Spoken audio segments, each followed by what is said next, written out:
मैं doctor Rekha Bhadauria, assistant professor, government PG college Jhalawar. बच्चों, कल हमने बात की थी कार्ल मार्क्स का वर्ग और वर्ग संघर्ष। कल जो हमने बात की थी कि किस किस समाज की स्थिति में वर्ग उत्पन्न हुए और वर्ग क्यों उत्पन्न हुए, वर्ग उत्पन्न होने के लिए कौन कौन से कारण थे, कौन कौन से वर्ग की विशेषताएं थी जिनके आधार पर वर्गों का निर्माण हुआ। तो जो मार्क्स का कहना था कि पहले जब हमारे समाज का निर्माण हुआ था उस समय वर्ग जैसी कोई भी व्यवस्था नहीं थी, क्योंकि बहुत ही अति प्राचीन समय में समाज में कोई भी वर्ग व्यवस्था नहीं पाई जाती थी। जो प्राकृतिक वस्तुएं थीं वो सहज ही आसानी से उपलब्ध हो जाती थी, जिनसे व्यक्ति अपनी आवश्यकताओं की पूर्ति करता था और उसके बाद प्रकृति द्वारा प्रदत्त जो वो प्रदान करता था जीवन के साधनों का वितरण भी सबके लिए समान था।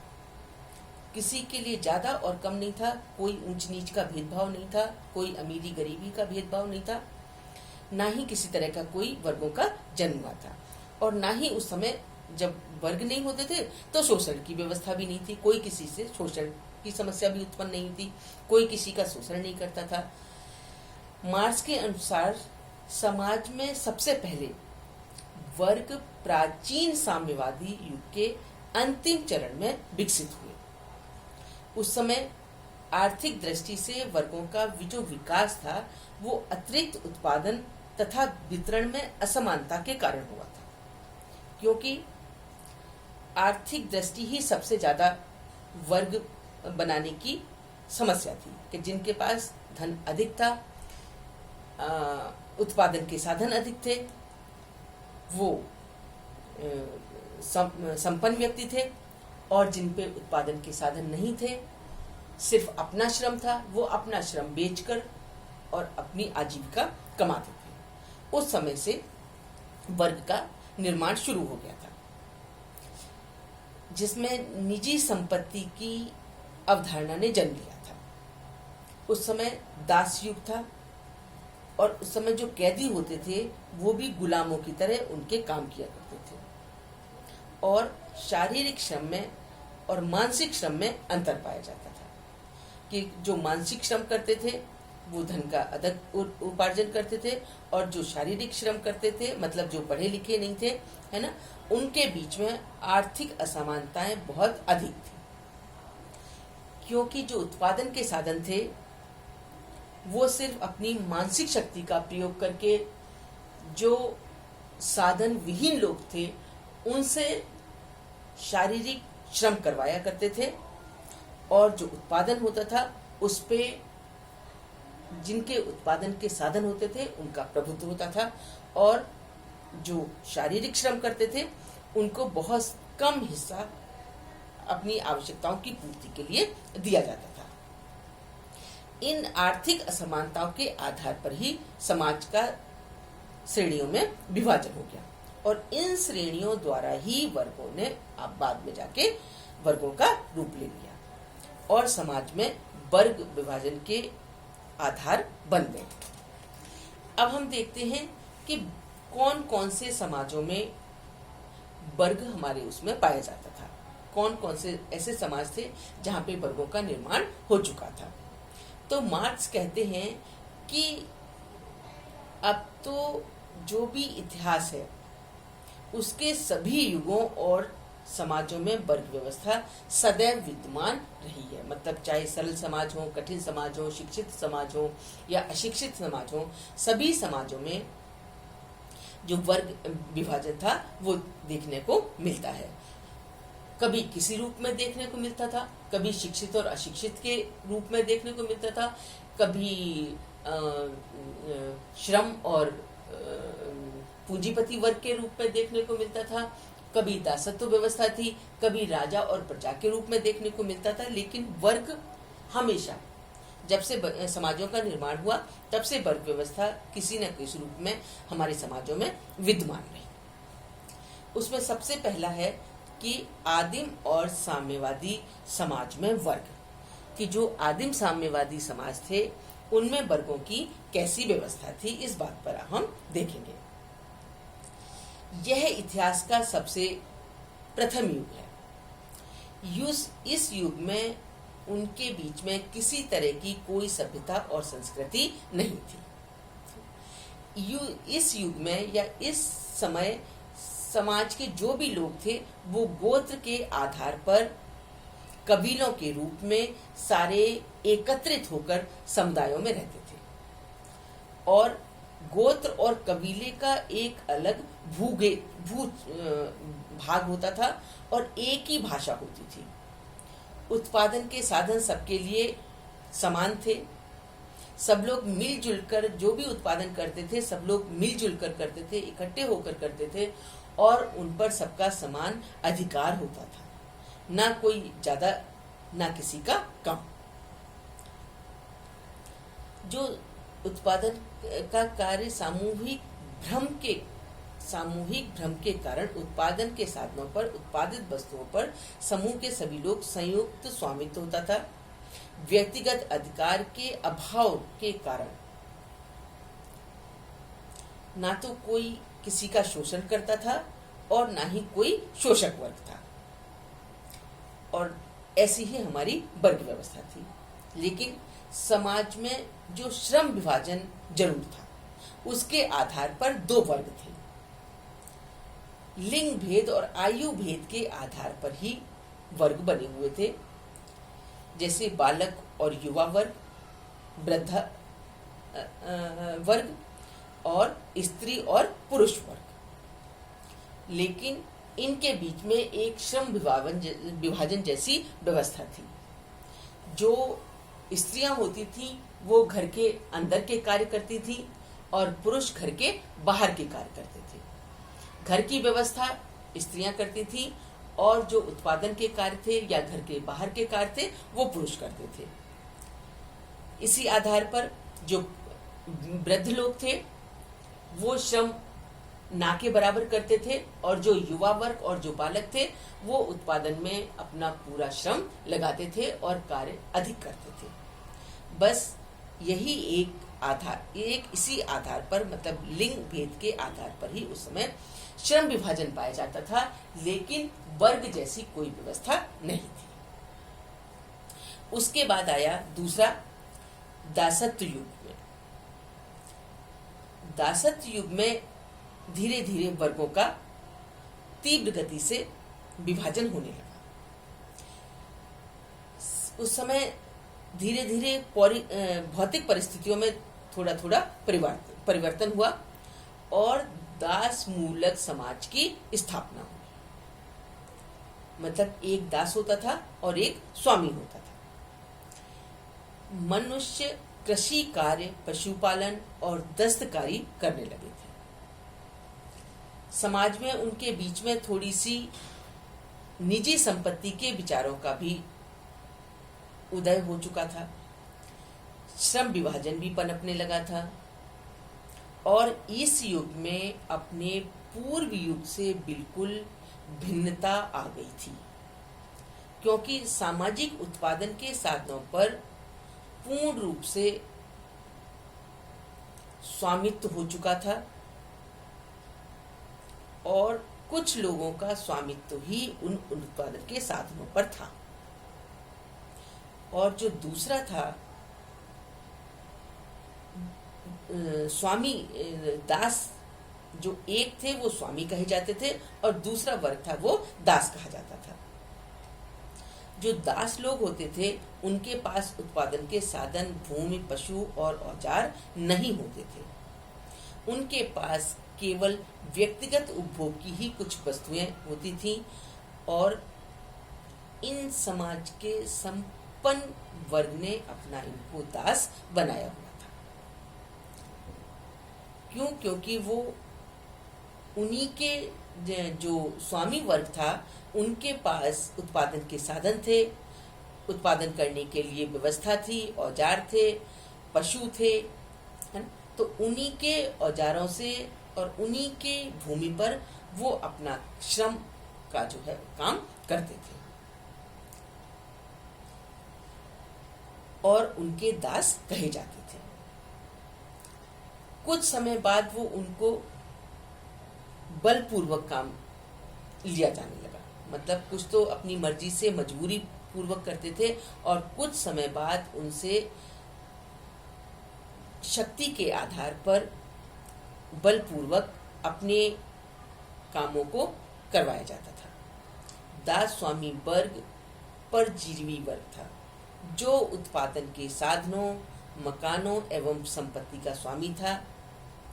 इस वर्ग में दासों को खरीदा और बेचा जाता था, मतलब जिनके पास शक्ति होती थी वो दासों को खरीद लेते थे, जिनके पास खरीदने की क्षमता होती थी वो खरीद लेते थे। वही वर्ग उत्पादन कार्य का संगठन करता होता था और दासों द्वारा जो भी उत्पादित या अतिरिक्त वस्तुएं ही इस वर्ग की संपत्ति का मुख्य स्रोत था। ये लोग दासों को वस्तुओं की भांति खरीदते और बेचते थे और अगर बात ना मानने पर मार भी सकते थे। इस युग में दास व्यवस्था जो थी वो स्वतंत्र नहीं था, संपूर्ण रूप से पूरी तरह से अपने मालिक के अधीन होता था। और इस समय दासत्व युग में दासों और उनके स्वामी के दो अलग अलग वर्ग पूर्ण रूप से बन चुके थे। धीरे धीरे स्वामी ने दास का शोषण करना शुरू कर दिया और होते होते संपत्ति कुछ ही लोगों के हाथों में केंद्रित होकर रह गई,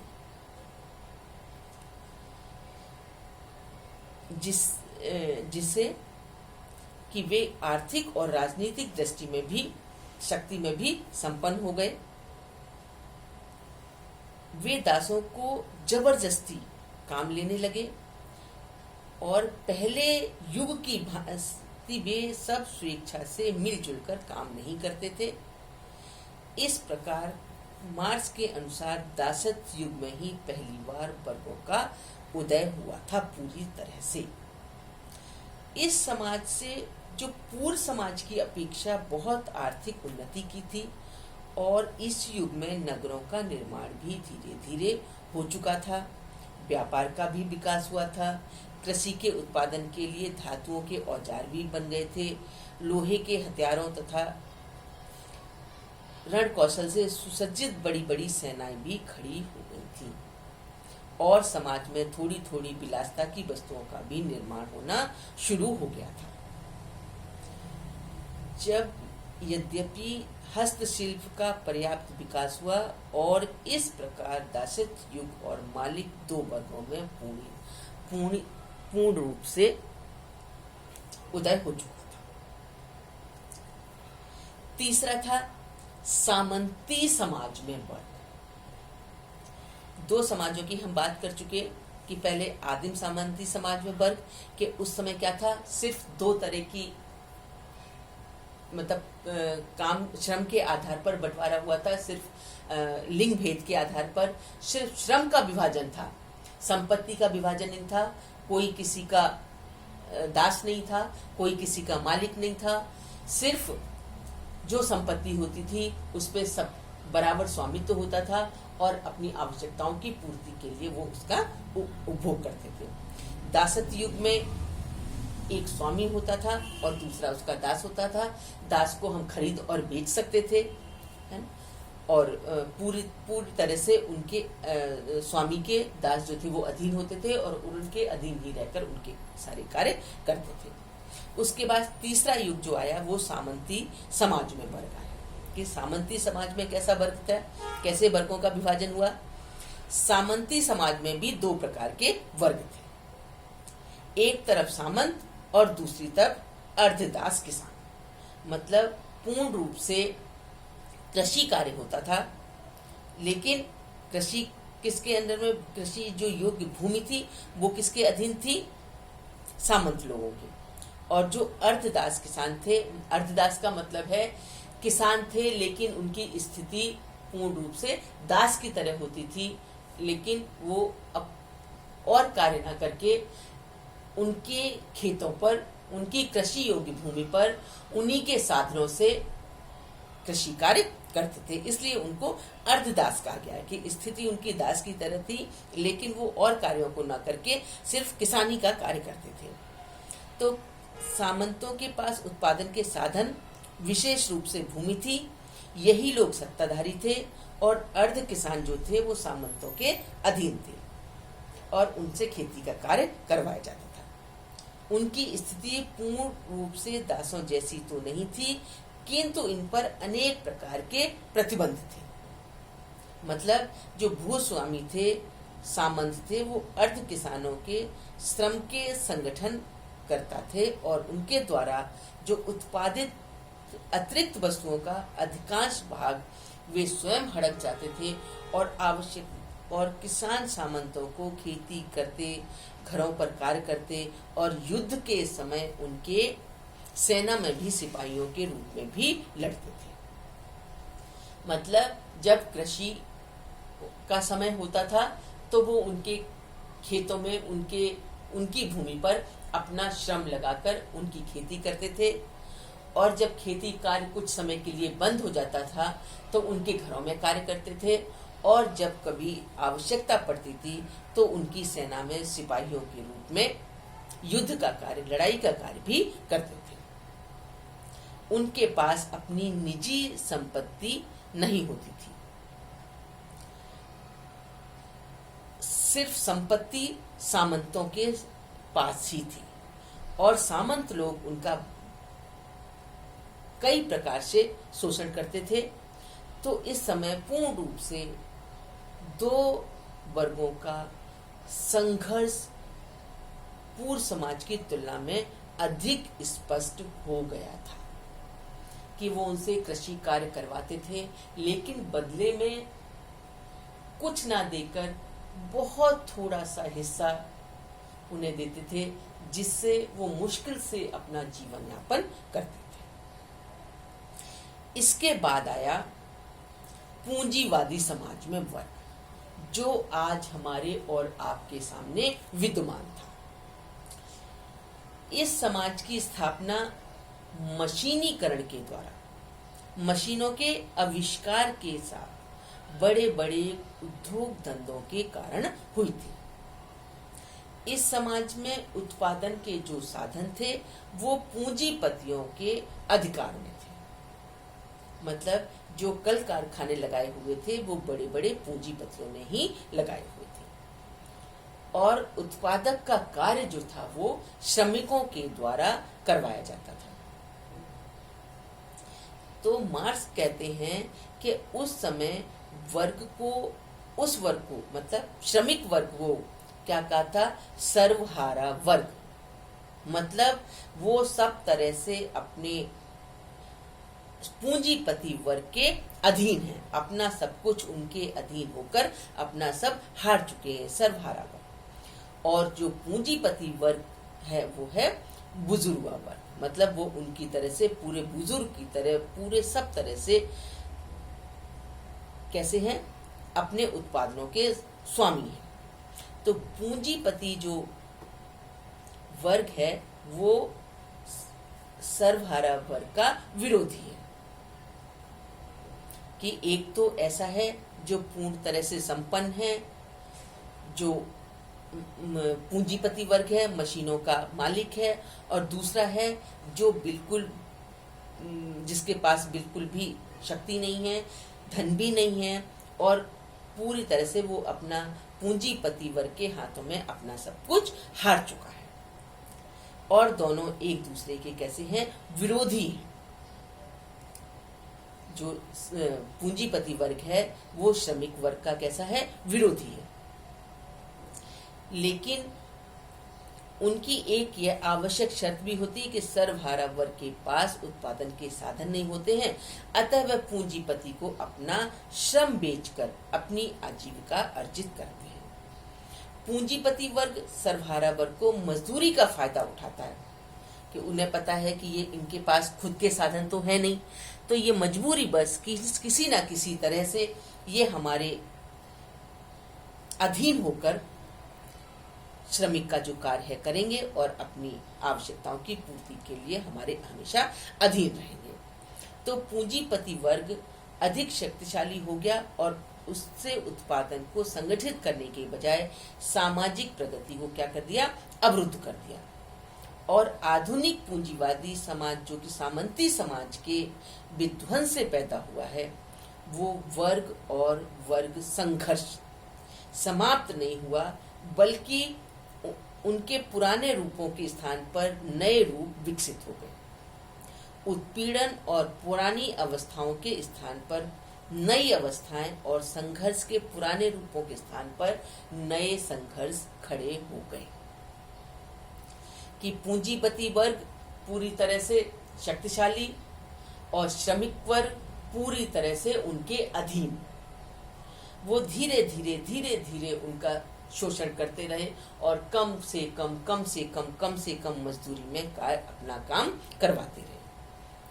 तो मार्क्स मानते हैं कि आर्थिक उत्पादन के प्रत्येक स्तर पर समाज में दो वर्ग हमेशा विद्यमान रहे हैं, जैसे दासत्व युग में दास और उनके स्वामी, सामंती युग में सामंत और अर्धदास किसान, और वर्तमान पूंजीपति युग में पूंजीपति और सर्वहारा वर्ग विद्यमान रहे।